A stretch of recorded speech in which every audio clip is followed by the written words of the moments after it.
Since antiquity, Greek mothers have haunted their daughters with overbearing love until the day they die. I'm fine, Mama. Stop worrying. I'll stop worrying when I'm dead. Except for my mother, Despina. I wish for you to have a daughter that makes you suffer as much as you make me suffer. She literally survived her own death. A heart, that's it, it's the heart attack, it's coming. You failed me as a mother. That's it, the heart. If you're going to die, just die. I killed my mother. Put that cigarette down. I left 2 minutes and you became a smoker. You made me believe I killed you. But you did. Elitza? I see dead people. You've heard of me. Ma'am, you don't recognize me. Nick. It's been what? 12 years. I'm gonna marry him. Help. Oh, sorry. I need to get ready for surgery. Oppa! Chief! This is how you prepare to operate. I'm Ella, his wife-to-be. How did you two meet? When I was living in Greece, Ella was my only friend. At least we're giving it a shot, right? I do like you. It's just, more like a sister. Like incest? Some people are lovable and I'm not. Never think you're not lovable. If you don't love yourself, who's gonna love you? Before her death, my mother was the obstruction, but then here she was pushing me forward. And it looked like the world's ultimate late bloomer was finally ready to bloom.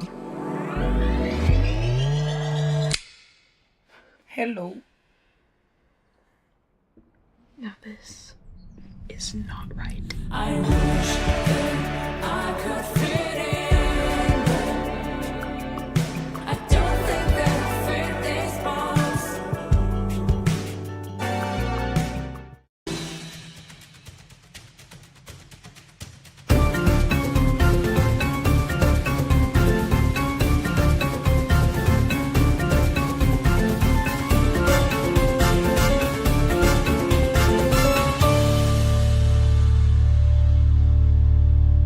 I would love to start the conversation about, they always tell artists, right?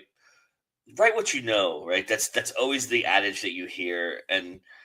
But to get to a deeper personal level in the art and the craft, and then writing about somebody but is probably going to see it and maybe not understand the caricatures, just embellishing kind of idea behind what you were trying to portray. Did you have a thought process in when you were writing it or thinking about it about, my mother's going to see this and people I know are going to see this and they're going to have comparisons to real life and kind of in that vein? Yeah, absolutely. Sometimes, people will watch that movie and say, oh, wow, that's the stereotype of the Greek mother. That's the archetype of the extreme Greek mother. Well, this is just a light version of my mom. That's all it is. This, before to be a movie, was a one-woman show that I had written and that I was playing in Paris, France, where I was born and raised. Yeah.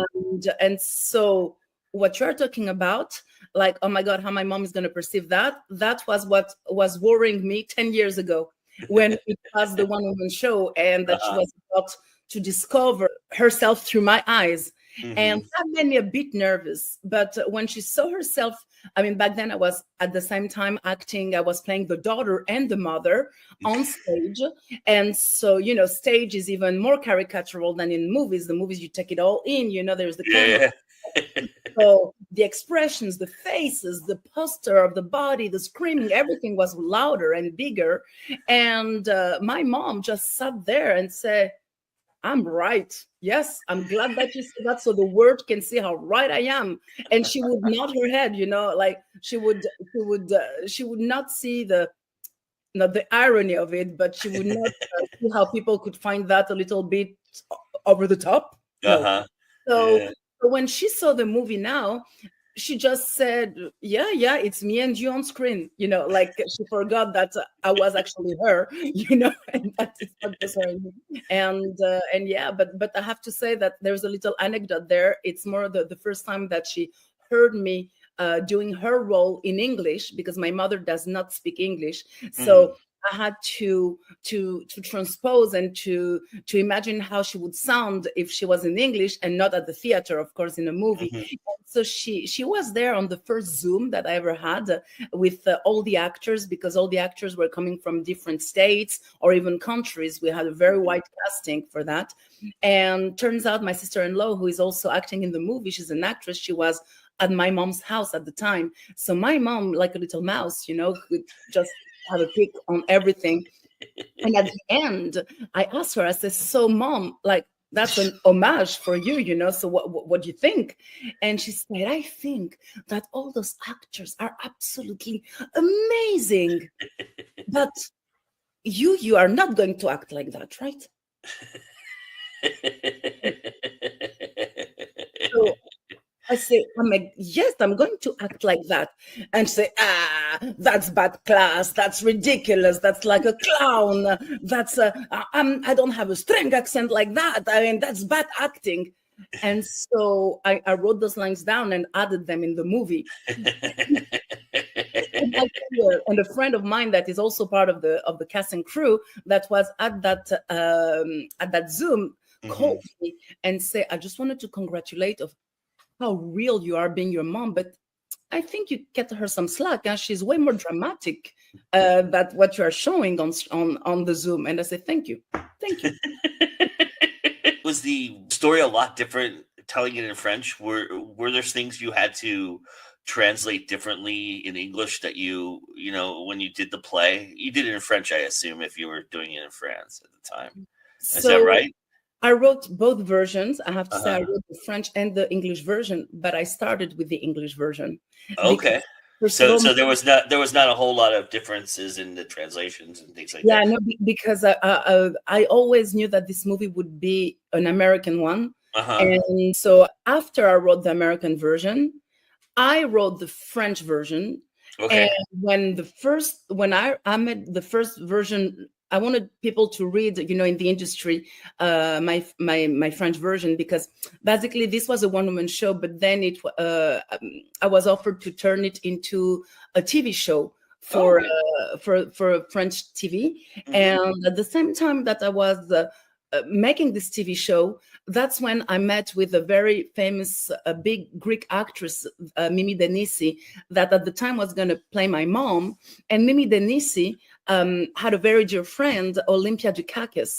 And she said, it will be so wonderful to write a movie for the three of us together. And so I flew to Cyprus and met with Olympia and with Mimi. And that's when this idea of this American movie rised. And that night, the three of us talked, and I started writing the next day. So that's why I knew it would be an American movie. But I still had written the French version. And in France, people say, we're not ready for supernatural. So I was like, okay, no matter what, it's an American. So, but what I had to really transpose was, see, for instance, me in real life, I wanted to be an actress back at the time, not a singer. And, and my mom moved from Greece to France. And this is a story of moving from Greece to America. And I choose the singing because I feel that cinematographically speaking, it's most the impact is bigger. Emotions that vehiculate the singer, people can identify even more than an actress, and but what really helped also to feel it alive is that myself, just like my mama, was migrating from France to America for a better cinematographic life, let's say. Yeah. So it all made sense at the end. Speaking of like cinematography and the design of this film, when you were putting it together, was the aim to kind of give it that nostalgic feel a little bit so that you could kind of, because I mean, what you relate to was probably a time past that doesn't exist anymore. And so was that kind of the idea, was to kind of give it that authenticity that you remember as a kid growing up with your mother? Absolutely. It's exactly what that nostalgia feeling, and also this homage to movies that you don't see anymore, but with which we grew, These movies that have this warmth inside, but also this simplicity. And I wanted to take all that and shoot, in a very real way. very realistic, very simple cinematographic mentors, of when I was younger. And that's true that Woody Allen, and also Almodovar were a big part, in my inspiration. And I love the way that very simplistically, with no effects, there is a truth that they decide to put in front of your eyes, and they film it without any artifice, and the magic in a very normal way. Like, I don't know, for Woody Allen will be like Midnight in Paris. It's just like that. Suddenly a car comes and you're transported in another world. There is no special effects, And in Almodovar, for instance, there's a movie when I was writing the script that I watched back at the time that was called Todo sobre mi madre, all about my mother, I guess. Yeah, sure. And it's a movie that really spoke to me. And I don't know if you saw the movie, but the whole time I was thinking, is she a ghost or not? Is she dead or not? Is she a ghost or not? And I love that simplicity that she just come in the kitchen and the mother is there, like you can touch her. And at the end, I was a little bit sad when I saw that she was not dead, that she was not a ghost. I was like, in my movie, she'll be a ghost for real, So all this nostalgic feeling. I mean, so my goal was to take a movie that that is warm, that it's simple, and that takes all those little details from the past that we liked, but still to give it a little twist, a modern twist. And in your review, what I loved is when you say there is still the archetypes, of the romantic comedy, but still at the same time speaking about it. It's like in French we say mise en abîme. That means at the same time that we show something, we are bringing the spectator behind the mirror, and make it conscious of what's happening. So little twist on there, I'm curious what this is such a personal story to you, and then you've mentioned in other interviews and in the press release how finding Abby was a godsend for you in terms of changing the whole idea of this film and kind of putting her front and center in this movie. Talk a little bit about what she added to this film and what she gave to it that you didn't have going into it.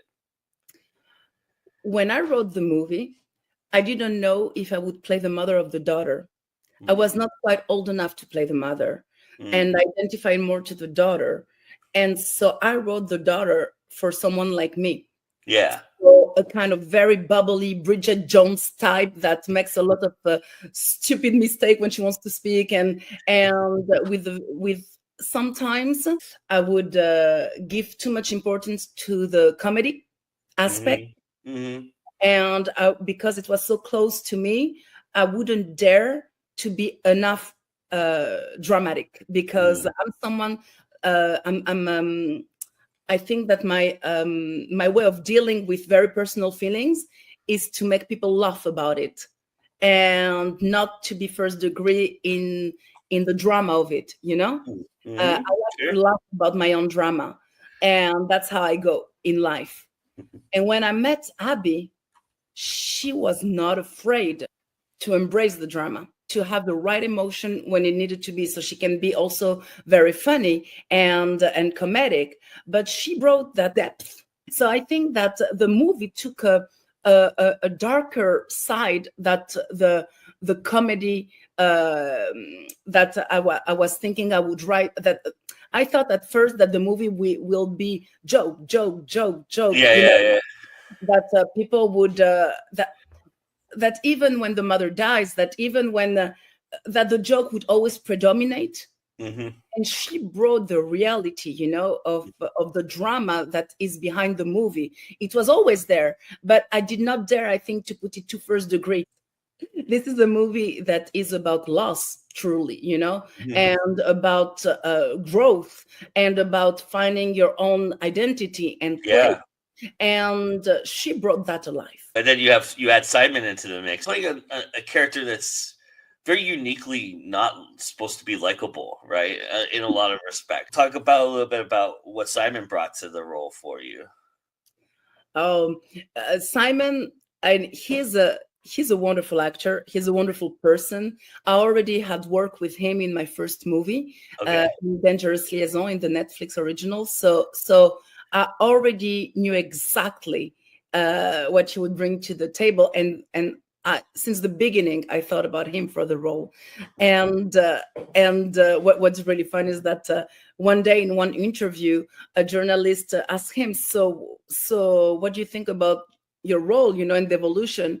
And he said, "Well, let's be honest here. Nick is an asshole. I'm an asshole. He's a big asshole."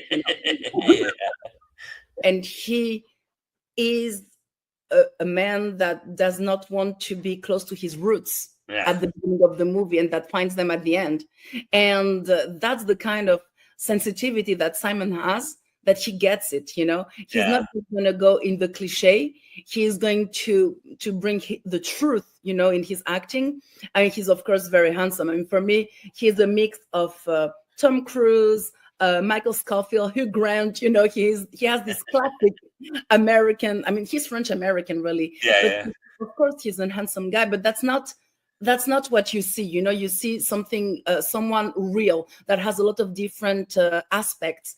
And it's a triangle, this movie, but I think that he defended his role very well, because he has a little bit less screen time, to make something great with his arc.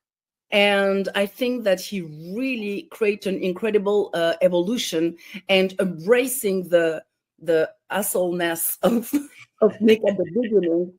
And then, just like Tom Cruise in, basically in a lot of his first movies, that he's cocky at first, and then boom, he gets slapped in the face, and then he has to make the mea culpa and come back, until he becomes right. Well, that's a little bit the arc of the character of Nick. And so I think that he did an incredible job. I couldn't see anyone else than him. How was it for you, acting and then directing on top of that? Well, how was that experience like for you? Oh, it was a schizophrenic. Would it be something you do again, you think? Yeah. No, Yeah? absolutely. Because I love to direct. I love to direct actors. I have a passion actually for that, and to bring the hidden potential, and to bring it out. And because I was an actress myself, we kind of speak the same language. Yeah. So that's something that is very enjoyable for me, this whole process. And then as an actress, when I was an actress, I would sometimes be very vulnerable and doubt myself. But when you direct, you don't have time to think about yourself. So I think that the first day of shooting, I still didn't know how I would act the mother. I took 40 minutes when I casted my own self to see how would be the accent, in English.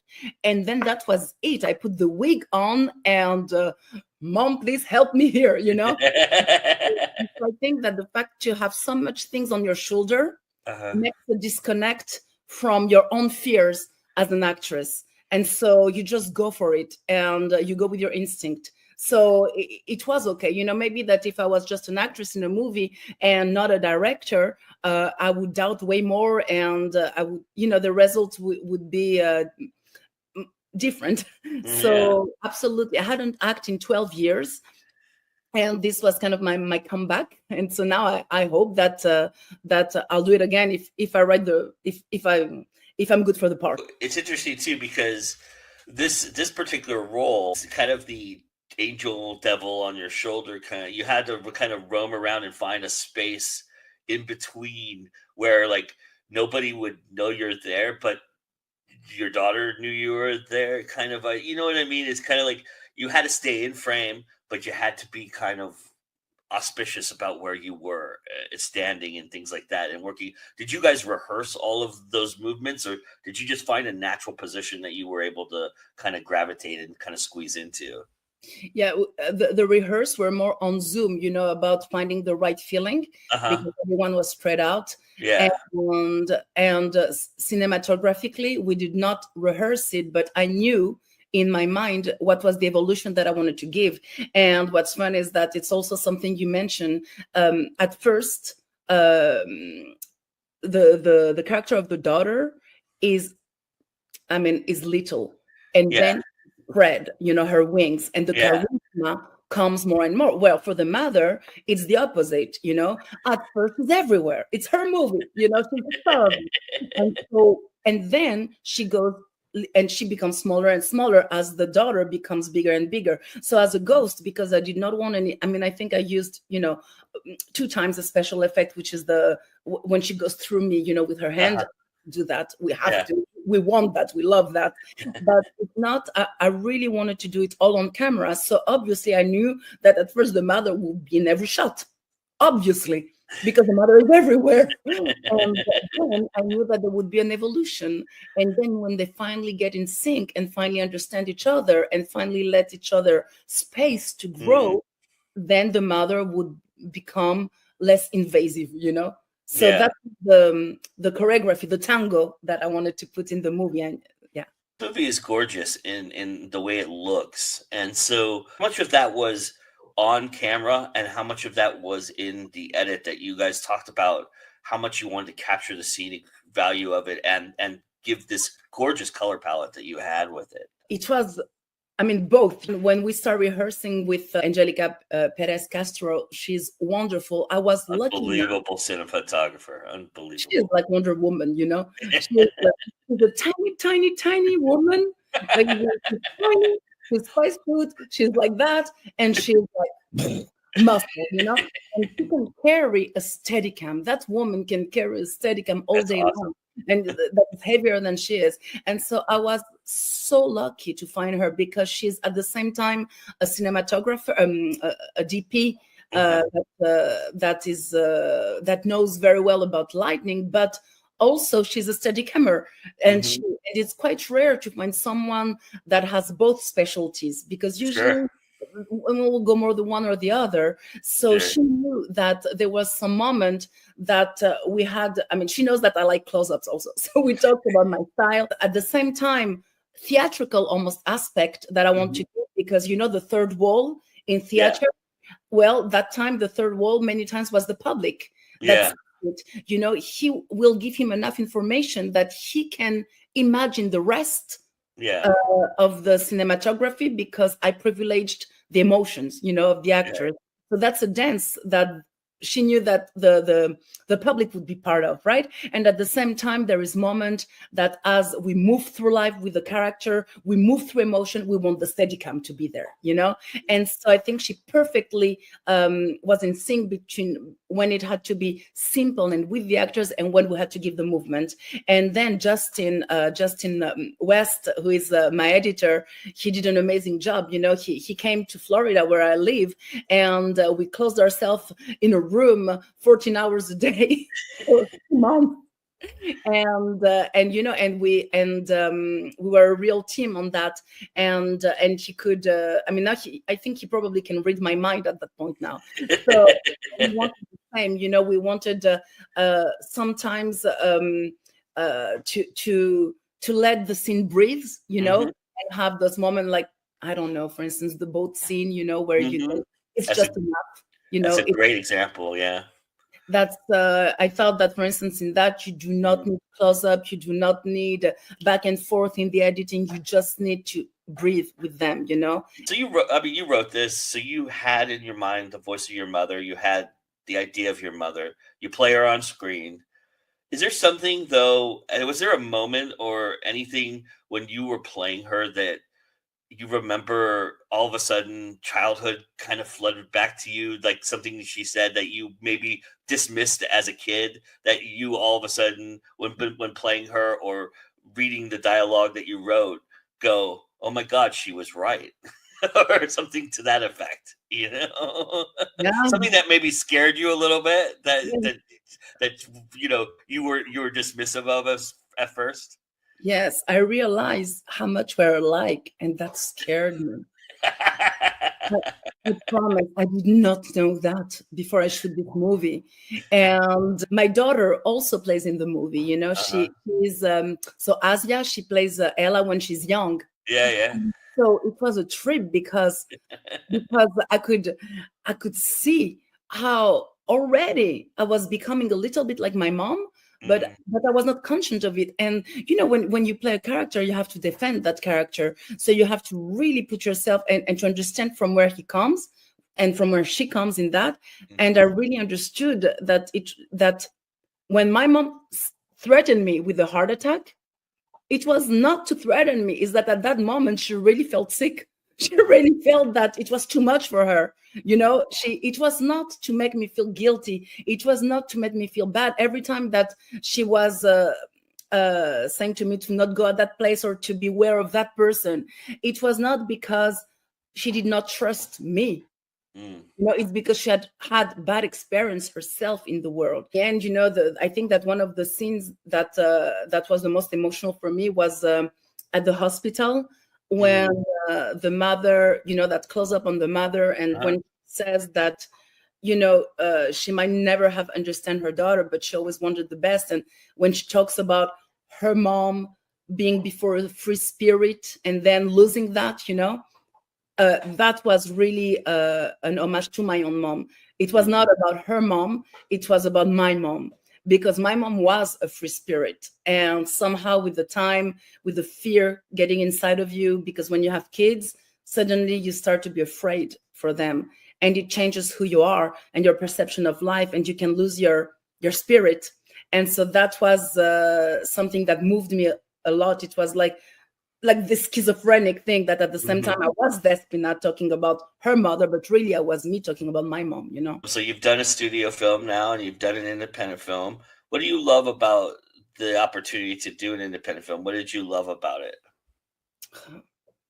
I love the freedom, the freedom that comes out of it. I love how your vision stays your vision from bottom to end, and maybe everything is not working, but at least you can say it was your vision, and you went till the end of that. And in indie movies, people are usually paid way less than what they are worth. And that when they come in your movie, it's because they chose you. When you have a studio movie, the freedom that you gain is a different type of freedom. It's freedom with you have the freedom to have the set you want. There is it was like $6 million so for this first movie that I did with the Netflix, that for a first movie in France, it's huge. And I had access to the best of the best in every department, the most experienced people, and but also it's something that can create when you receive a lot of money and for first movie, your team does not trust you yet, because they're like, wait a minute, from where is she coming from? Why all this? Why? And you have to win their trust, and then you have to also.